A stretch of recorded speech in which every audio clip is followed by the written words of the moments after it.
Pertanyaannya satu, zikir apa yang dikerjakan oleh Nabi? Kan antara subuh, ba'da subuh sampai ke syuruh kan zikir. Zikirnya apa yang dikerjakan? Apakah kalimat thayyibah ataukah yang lain? Kita bahas. Yang kedua, selesai sholat kemudian duduk. Apakah duduknya di tempat dia sholat? Atau boleh pindah ke tempat lain? Yang penting di area masjid. Ya, misal antum sholat di posisi yang sebelah kanan di sana. Tiba-tiba setelah itu nggak ada mushaf, pengen baca Quran, mushafnya di sana. Apakah boleh pindah ke sana? Atau kalau pindah gugur ininya? Awas, hati-hati dilihat. Mau pindah, aduh takut gak dapat haji. Mau pindah, aduh takut umrah. Di situ aja gitu kan. Pas tiba-tiba ada cleaning service, Pak, maaf Pak, sebentar geser dulu. Maaf ya, haji dan umrah. Nah, kita lihat tuh seperti apa memahaminya. Karena ada yang menafsirkan gak boleh pindah di situ, gitu. Ya, nanti kita lihat apakah benar harus di situ saja atau boleh berpindah. Kalau boleh berpindah, apa dalilnya? Kalau memahami di situ saja, bagaimana keadaannya? Paham? Nah, jadi ini satu, dua, dan kasus yang terakhir. Ustadz, bagaimana kalau keluar masjid untuk kebutuhan hajat yang darurat? Pengen ke toilet kan? Ya, memang nggak di rumah, di masjid ada toilet. Begitu mau keluar, ke toilet dulu. Ya, ingat haji dan umrah, haji dan umrah. Ditahan-tahan, kan? Ya, syuruknya dapat, sakitnya juga dapat, gitu kan? Nah itu seperti itu. Bagaimana kemudian solusi hukumnya? Nah, kita bahas pelan-pelan. Di dalam Al-Quran disebutkan beberapa aktivitas yang mampu mendekatkan dan mengingatkan kita dengan Allah, dan langsung disebut dengan zikir. Dan ini pun dipraktekkan oleh Nabi sallallahu alaihi wasallam. Contoh. Yang pertama ditemukan di Quran surah keempat ayat 103, paling kanan pertengahan.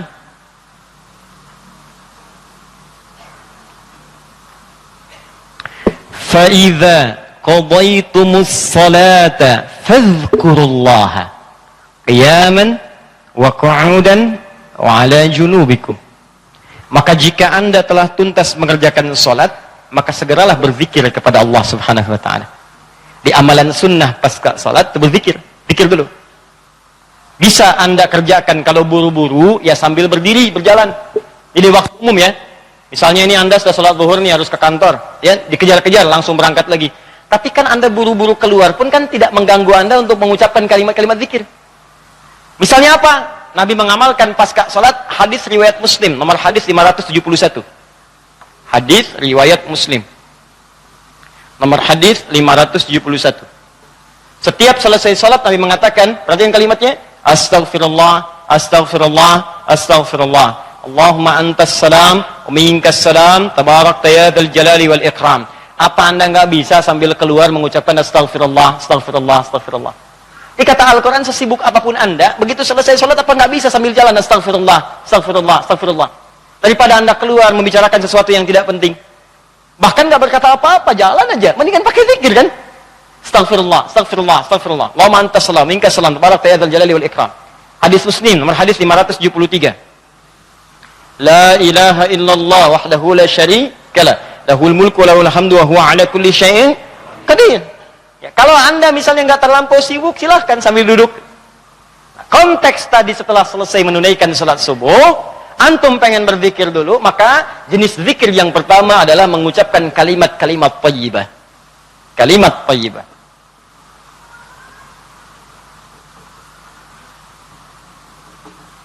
Bisa sifatnya istighfar. Ini dalilnya. Ya. Astaghfirullah, astaghfirullah, astaghfirullah. Ini yang paling singkat. Mau yang agak panjang, Astagfirullahaladzim, alladzi la ilaha illa huwal hayyul qayyum wa natubu ilaihi. Silakan. Ya, kalau mau yang paling singkat, astaghfirullah, astaghfirullah, astaghfirullah. Sambungkan Allahumma antas salam, minkas salam, tabarakta ya dzal jalali wal ikram. Tambah lagi dengan kalimat-kalimat tauhid. La ilaha illallah wahdahu la syarika mulku wa lahul hamdu wa huwa ala kulli syai'in qadir. Kalau mau ditambahkan yang lebih lengkap ada la ilaha illallah wahdahu la syarikalah, lahul mulku wa lahul hamdu yuhyi wa yumiitu wa huwa ala kulli syai'in qadir. Singkatnya kalimat tauhid. Nah, ini masuk dalam kategori kalimat thayyibah. Ini. Dalilnya yang ini. Hadis Muslim wal hadis 573. Boleh selesai menunaikan salat subuh, salam ke kanan dan ke kiri, antum mulai berzikir dengan kalimat thayyibah. Astagfirullahaladzim, astagfirullahaladzim. Atau kalau mau singkat astagfirullah, astagfirullah, astagfirullah. Kan? Baik, teman-teman, ingat baik-baik ya. Karena zikir itu definisinya segala aktivitas yang membuat kita dekat dan ingat kepada Allah.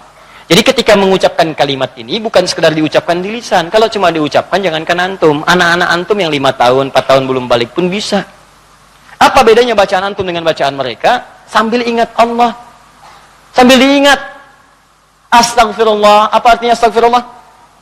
Ya Allah, ampuni saya. Saya minta ampun. Ada dosa yang dilakukan. Dosanya disebut dengan zambun. Sifat Allah yang mengampuni disebut ghafir. Ghafir. Muncul surat ke-40 namanya surat Ghafir. Baca ayat yang ketiga, kata Ghafir disandingkan dengan zambun. Ghafiriz dzambi wa qabilit taubi. Allah punya sifat Ghafir. Ghafir pemilik ghafar, ampunan. Allah mengampuni orang berbuat dosa. Kalau Anda pengen minta ampun, ucapkan astagfirullah. Istighfar itu permohonannya. Istighfar permohonan ampun, ucapannya astagfirullah. Ampunannya ghafara ghufran, yang punya ampunan ghafir. Kata Allah, saya ghafir. Quran surah 40 ayat 3, ghafiriz dzambi, minta ampun, hei yang punya dosa, minta ampun kepada saya. Ketika engkau minta, saya akan ampuni. Saya tanya pada antum, siapa yang nggak punya dosa? Yuk angkat tangan. Ayo, nggak usah malu, angkat aja, saya pulang. Berarti kalau nggak punya dosa, bersih kan? Nah, kalau Anda merasa banyak dosa, diberi peluang habis sholat, istighfar. Makanya ketika istighfar, jangan cuma diucapkan, coba rasakan punya dosa apa sampai hari itu, dosa apa. Jadi begitu selesai subuh, ingat dosa pada orang tua, dosa pada pasangan, suami pada istri, istri pada suami, dosa pada anak-anak. Anak-anak orang lain aja yang nggak punya mobil, nggak punya motor, bisa mendidik anaknya hafal Quran, sholatnya bagus. Masa antum udah banyak fasilitas ke masjid? Enggak, jemaah, enggak, bangun terlambat. Antum kurang apa lagi untuk mendidik anak dengan baik? Maka istighfari. Jangan-jangan anak itu nggak soleh bukan karena dia nggak mampu, karena antum nggak bimbing mereka. Makanya antum akan ditanya tuh, jangan dikira mudah punya titipan anak. Jangan dikira mudah, antum akan ditanya. Kenapa ini nggak sholat? Nanti akan ada terjadi di hari kiamat, ini sahih riwayatnya, akan terjadi di hari kiamat. Nanti ada orang tua hampir ke surga, anaknya mau ke neraka, dan dia menyatakan keberatan di hadapan Allah. Begitu menyatakan keberatan, ternyata dosanya dosa orang tua. Anak itu tuh nggak menyembah Allah dengan baik karena dosa orang tuanya. Maka tertukarlah anaknya ke surga, orang tuanya ke neraka. Hati-hati. Dan ada juga yang terbalik. Orang tua ke neraka, anaknya mau ke surga. Orang tua menyatakan keberatan kepada Allah. Dan nanti kejadiannya sangat luar biasa. Nanti lain waktu kita akan bahas. Cukuplah ada banyak keterangan dalam Al-Quran. Ada yang bapaknya Nabi, Rasul bahkan, punya anaknya ada yang suami, istrinya nggak taat. Ada yang istrinya solihah, suaminya enggak. Seperti Asia dengan Fir'aun. Ada yang suaminya bagus, istrinya enggak. Banyak seperti Lut dengan istrinya. Ada yang bapak, anak dengan istri nggak taat. Seperti Nuh. Itu bukan dongeng, itu kisah disampaikan supaya kita bisa hati-hati. Seakan-akan Allah mengatakan begini, cukup aja orang-orang masa lalu begini, kalian jangan begitu. Saya buka kisah seperti ini supaya keluarga kalian selamat. Makanya istighfarin. Istighfar, sambil istighfar, lumayan tuh. Begitu istighfar, dosa diampuni. Belajar nangis lah, kalau istighfar tuh belajar nangis. Gak bisa nangis. Gak bisa nangis, besoknya nangis. Gak bisa nangis juga, tangisi diri Anda yang belum bisa menangis. Bismillah. Ingat mungkin saat itu diwafatkan oleh Allah. Ingat.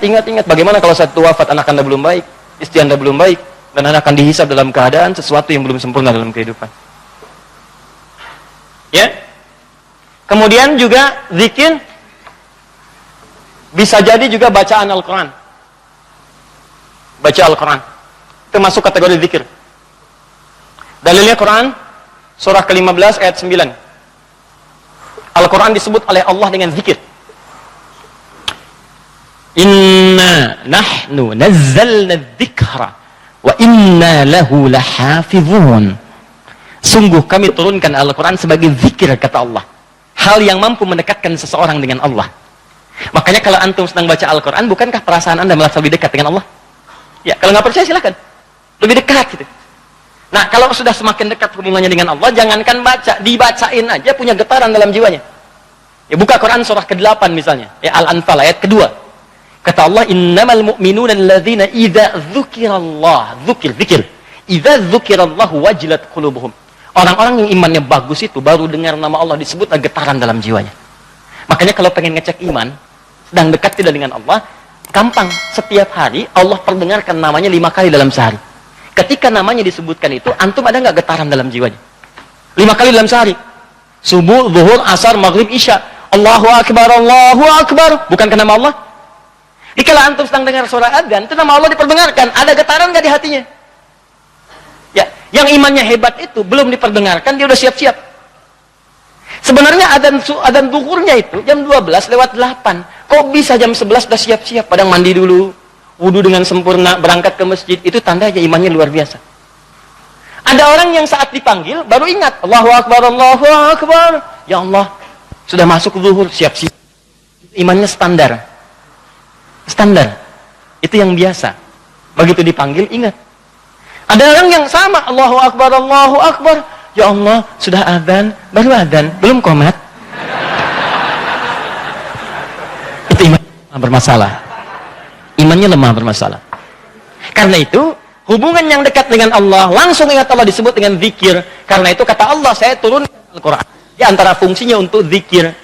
Jadi kalau anda ba'da salat subuh, misalnya, sudah astagfirullah, astagfirullah, astagfirullah, istighfar, syuruk belum muncul.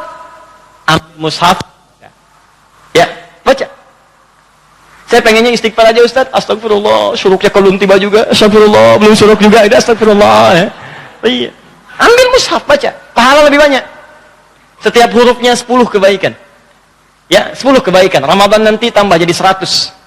Setiap hurufnya 100. Makanya saya sarankan dari sekarang, bikin kurikulum. Nanti bulan depan saat masuk Sya'ban, saya akan terangkan kurikulum Nabi saat di bulan Ramadan. Nanti yang bisa dikerjakan saat Ramadan apa saja. Kelemahan orang Islam sekarang, begitu masuk Ramadan, dia tidak punya rencana kegiatan Ramadan. Akhirnya ketika masuk Ramadan, itu asal saja yang mau baca-baca. Ya tidak, mau taraweh-taraweh, mau enggak-enggak. Awal-awal Ramadan semangat semua, penuh. Lihat pertengahan, kemajuan, maju sapnya, maju, hilang. Teruskan. 3. Kalau Ustadz saya tuh misalnya mushaf nggak ada, boleh nggak saya misalnya dari hafalan? Boleh. Karena menghafal Quran itu bagian dari zikir. Bahkan keutamaan menghafal Quran itu 4 kali lebih mulia, lebih utama dibandingkan sekadar baca. Itu ditemukan di Quran surah ke-54. Quran surah ke-54 4 kali, ayat 17, ayat 22, ayat 32 dan ayat ke-40. 17, 22, 32 dan 40. Yang ini menghafal atau mengulang hafalan. Misal, Nabi begitu selesai salat sudah berzikir kalimat thayyibah, maka beliau biasa membaca, teman-teman, itu 4 surah utama. Pertama, yang surah kedua Al-Baqarah ayat 255, dikenal dengan ayat kursi. Allahu la ilaha illa huwal hayyul qayyum la ta'khudhuhu sinatun wa la naum. Seterusnya sampai selesai. Setelah itu membaca Al-Ikhlas, Qul huwallahu ahad. Setelah itu membaca Al-Falaq, Qul a'udzu birabbil falaq. Setelah itu membaca An-Nas, Qul a'udzu birabbin nas. Kalau anda ingin memilih seperti bacaan Nabi, boleh. 4 ini dibaca. Ayat kursi, Al-Ikhlas, Al-Falaq, An-Nas. Kalau anda ingin mengulang-ulang hafalan anda, juz amma misalnya, boleh. Baca misalnya, Amma yatasaalun an-naba. Atau saya mulai dari Ad-Duha, boleh. Wad-duha wal-laili idza saja. Terus baca. Sambil menunggu syuruk, sambil mengulang-ulang hafalan. Sah. Zikir. Teruskan, ada juga bentuknya doa. Doa bagian dari zikir. Doa. Dari mana tahunya Ustaz? Quran surah ke-7 ayat 205. Praktek nabinya bagaimana Ustaz? Hadis riwayat Ibnu Majah, nomor hadis 925. Di saat anda berdoa, itu anda sedang berzikir. Ya, makanya kan ketika anda berdoa, anda merasa lebih dekat dengan Allah kan? Ya, merasa nyambung gitu. Ya, perhatikan kalimatnya. Ketika anda berdoa disebutnya zikir. Wadhkur rabbaka darwan wa khifatan wa dunal jahri minal qawl. Kata Allah, kalau anda sedang punya masalah, ada persoalan, jangan mengeluh. Jangan mengeluh, apalagi bikin status, nggak menyelesaikan masalah. Ada masalah, bikin status. Dia tidak seperti yang aku kira. Selesai juga enggak. Terus nungguin komentar, itu paling kasihan tuh, nungguin gitu.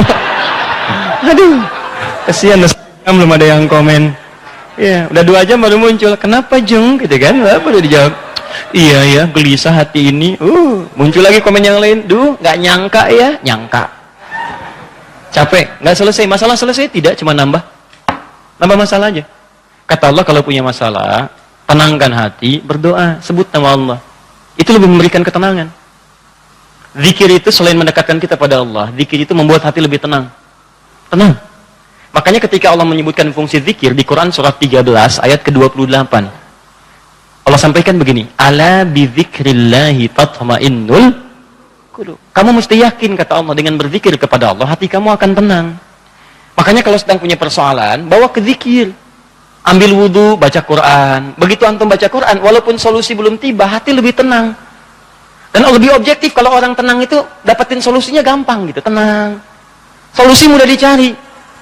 Tapi kalau antum gelisah, walaupun ada solusi, nggak akan sempurna nanti masalah diselesaikan. Paham ya? Di doa, itu bagian dari zikir. Di antara doa yang dibacakan oleh Nabi, itu setiap selesai sholat, itu ada kalimat singkat tapi padat. Allahumma inni atau inna. Kalau inni untuk sendiri, kalau inna untuk banyak. Allahumma inni as'aluka ilman nafi'a wa rizqan thayyiba wa amalan mutaqabbala. Ya Allah, hamba mohon kepadamu, anugerahkan hamba pengetahuan yang bermanfaat. Pengetahuan yang bermanfaat itu pengetahuan yang bisa meningkatkan wawasan dan menguatkan iman. Itu rumusnya di Quran surah 58 ayat ke-11. Jadi kalau teman-teman ngaji dengan siapapun, ustadz manapun, di tempat manapun, ukurannya dua. Wawasannya bertambah enggak? Awas hati-hati, kalau ngaji tapi wawasan enggak bertambah, itu ada sesuatu yang salah di pengajiannya. Ngaji cuman ketawa aja gitu kan? Ya, tapi enggak jelas dapatnya apa. Yang paling aneh ngaji, yang dicari-cari jin, ya kan? Atau apa, itu paling aneh itu. Apa yang didapatkan? Terus nambah hari ini sholat, ngaji ke pengajian sholat, dapat tambahan wawasan. Oh begini cara takbir yang baik, bisa sejajar dengan bahu, bisa sejajar dengan daun telinga, ya kakinya terbuka selebar bahu, badannya tegap. Jadi begitu antum praktekan, punya tambahan wawasan, kepake dalam ibadah. Oh begini cara sujud yang sempurna, ajari. Itulah yang disebut dengan teman-teman iman yang baik, ilmu yang baik. Yang kedua, imannya meningkat, lebih dekat dengan Allah.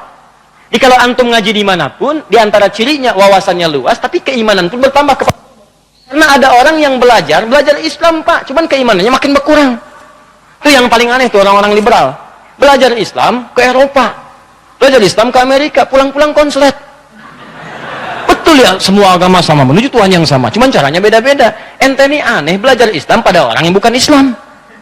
Belajar sholat pada orang yang tidak sholat, ya bagaimana bisa mendapatkan nilai-nilai sholat dalam kehidupan? Makanya pulang-pulang pada aneh. Hargailah hak LGBT. Banyak akhirnya, jadi penyakit akhirnya gitu kan. Nah, dan kita doakan dengan baik, arahkan pada yang baik. Jadi kalau ada yang kurang-kurang tuh kita doakan. Ya buang dulu celaan-celaan. Yang kalau mau dicela itu perbuatannya, bukan orangnya. Celak perbuatannya, kemudian doakan kepada yang lebih baik. Karena boleh jadi dia bisa berubah dalam kebaikan. Paham sampai sini? Jadi demikian teman-teman sekalian. Ya, doa isi. Kemudian di situ awas hati-hati ya, dua ya cirinya ya. Satu, imannya menguat, kedua wawasan bertambah. Termasuk pengajian saya ini ya, kalau saya mengajar dimanapun, tidak membuat Anda lebih dekat dengan Allah, tolong tinggalkan saya. Anda cari guru lain. Cari guru lain, cari yang baik-baik. Yang membuat Anda lebih dekat dengan Allah. Atau Anda lebih dekat dengan Allah, cuman sayang, wawasan nggak bertambah, itu pun bahaya. Ibadah nggak cukup dengan semangat. Ya Allah, saya banyak dosa, saya pengen berubah ya Allah. Saya semakin kuat imannya, besok saya sholat subuh 4 rakaat.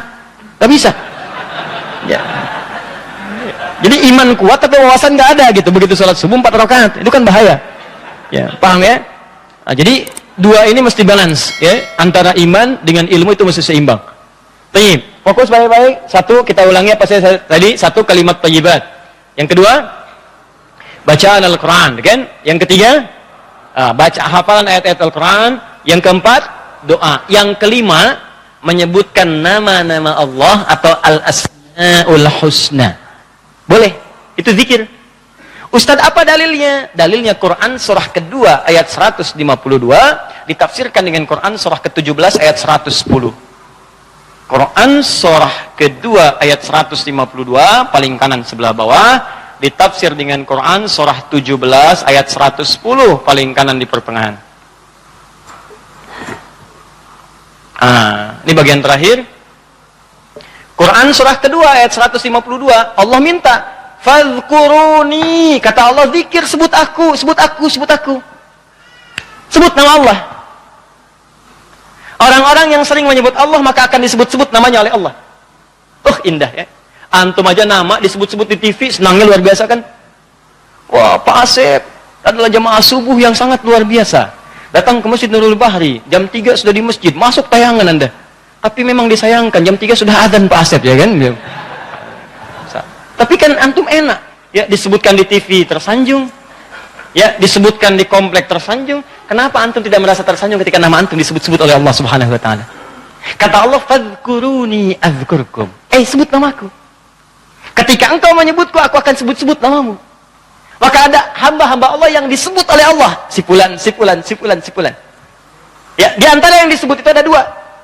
Siapa? Orang-orang yang sering menyebut nama Allah, khususnya terkait dengan nama-namanya yang mulia. Dari mana taunya? Tafsirkan dengan Quran surah 17 ayat 110. Perhatikan kalimatnya. Kata Allah, "Qulidullaha." Panggil aku Allah. Sebut. Minta. Ada masalah, ada doa, ada masalah, ada solusi, pengen nyebut Allah, sedang punya persoalan, sebut. Kata Allah, panggil namaku Allah. Awilur Rahman atau Ar-Rahman. Di paling singkat kalau Anda sedang ada masalah, pengen solusi, atau pengen menyebut nama Allah, sebut ya Allah, ya Allah, ya Rahman. Tapi Allah tawarkan begini, ayyamma tad'u falahul asma'ul husna. Ketika engkau ingin memanggilku, menyebutku, aku punya nama-nama terbaik yang sangat sesuai dengan kebutuhan kalian. Di teman-teman bisa sebutkan, misal Anda di pagi itu berharap rezeki pengen ditambah oleh Allah. Sebut, ya Allah ya Razzaq, ya Allah ya Razzaq, ya Allah ya Razzaq, ya Allah ya Razzaq. Allahumma zid fir rizqi, Allahumma rzuqni rizqan thayyiban halala. Ya Allah ya Razzaq, ya Allah pemilik rezeki, zidni fir rizqi, ya Allah tambahkan rezeki saya. Allahumma rzuqni rizqan halalan thayyiban. Berikan rezeki kepada saya yang halal dan yang terbaik yang mampu saya dapatkan. Anda sedang punya persoalan, sebut namanya, ya Allah ya Al-Fattah, ya Al-Fattah, ya Al-Fattah. Iftah li kullil khair. Ya Allah ya Al-Fattah yang pemilik segala solusi, bukakan kepadaku solusi terbaik dari setiap persoalan yang aku alami sampai dengan saat ini. Anda ada yang ganggu di pekerjaan, ada yang sedang usil Islam, sebut ya Allah ya Jabbar, ya Jabbar, ya Jabbar, ya Malik. Ya Malik, ya Rabb, ya Malik, Allahumma ya Jabbar. Ya Allah yang Maha Pelindung. Raja dari segala raja, lindungi aku dari tangan-tangan orang-orang yang jahil. Anda sedang banyak ujian, sebut ya Allah ya Sabar, ya Sabar, ya Sabar, ya Sabar. Zidni sabra. Ya Allah yang Maha memiliki segala sifat kesabaran, tolong tambahkan kesabaran pada diriku untuk bisa mampu mengatasi ujian yang tengah engkau ujikan. Anda yang sedang mau ujian, ya Allah, Allahumma ya Alim, ya Alim, ya Alim, ya Alim. Alimni ya Allah ma jahiltu, wanfa'ni bima ta'allamtu, wa najihni fi imtihani ya Allah bima radit. Ya Allah yang Alim, yang Maha pemilik ilmu, tambahkan ilmu kepadaku. Ajarkan apa yang belum aku ketahui, berikan manfaat pada apa yang telah aku pelajari, dan luluskan aku dalam ujian yang akan aku alami. Indah, minta, minta, minta. Kata Allah, "Udhkurni, fadhkuruni adzkurkum." Sebut saya, aku sebut kamu. Engkau panggil namaku dengan nama terbaikku, aku berikan kemuliaan sesuai dengan apa yang kau butuhkan. Cukup Pak, 5 ini kerjakan habis subuh, selesai. Astaghfirullah, astaghfirullah, astaghfirullah. Allahumma antas salam. Habis itu baca Quran. Baca Quran diulang. Ya, ayat kursi, ayat kursi, ayat kursi, Al-Ikhlas, Al-Falaq, An-Nas. Habis itu kemudian antum berdoa, habis doa sebut nama Allah. Begitu lihat jam 8. Pip bunyi, waktu syuruk muncul, gitu kan? Kan sekarang ada zaman digital kan? Zaman digital. Ya, ngitungnya gampang kok, biasanya itu kalau dari subuh teman-teman dari waktunya itu 1 jam, 1 jam setengah itu udah masuk syuruk. 1 jam lah. 1 jam. Jadi kalau sekarang kurang lebih jam 5 misalnya, yaitu 1 jam kemudian, terus 1 jam lewat 10-15 menit sudah masuk ke syuruk. Ya, jadi begitu sudah masuk syuruk, ya antum tunaikan salat 2 rakaat. Ada yang nunggu dulu 5 menit supaya lebih aman misalnya, silakan. Enggak ada masalah. Tunggu 5 menit selesai, tunaikan salat 2 rakaat. Begitu salat sujud lamain. Ya Allah, dekatkan aku kepadamu. Ya Allah, jadikan aku terhubung dengan ridha-Mu. Ya Allah, berikan aku kemuliaan-kemuliaan sekalipun